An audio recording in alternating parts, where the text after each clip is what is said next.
recap.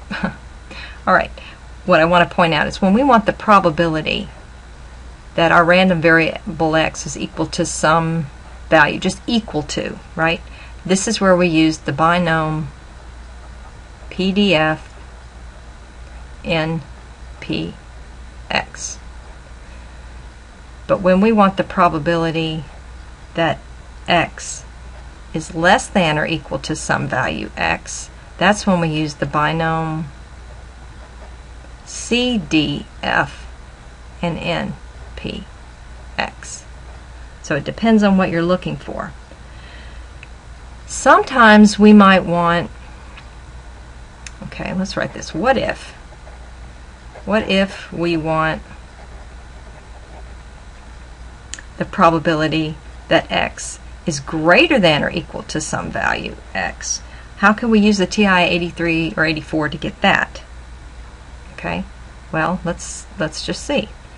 Let's run a little example. If n equals 7 and p equals 0.3, so I've got 7 trials, probability of success is 0.3, and we want the probability that x is greater than or equal to 4. Well, what does that mean when you have 7? Let's see, so 0, 1, 2, 3, 4, 5, 6, 7 are all our possible outcomes. We want greater than or equal to 4. We want these. Okay? Well, the calculator, the cumulative density function, will not start at 4 and go to 7. It starts at 0 and goes up to whatever value you put in for x. That's what the cumulative does. Okay?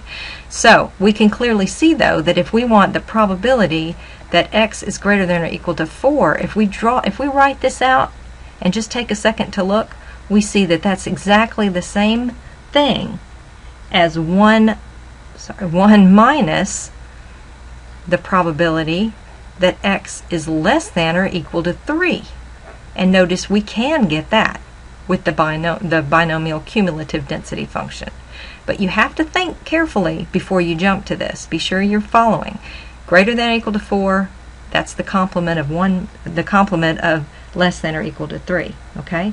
So then we could use the cumulative density function to find this. We would just type in, let me just write this.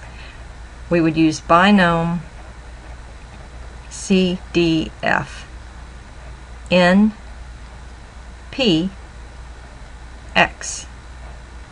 Okay? And I'm going to leave it for you to try that out and see if you don't get rounded to 3 decimal places 0.126.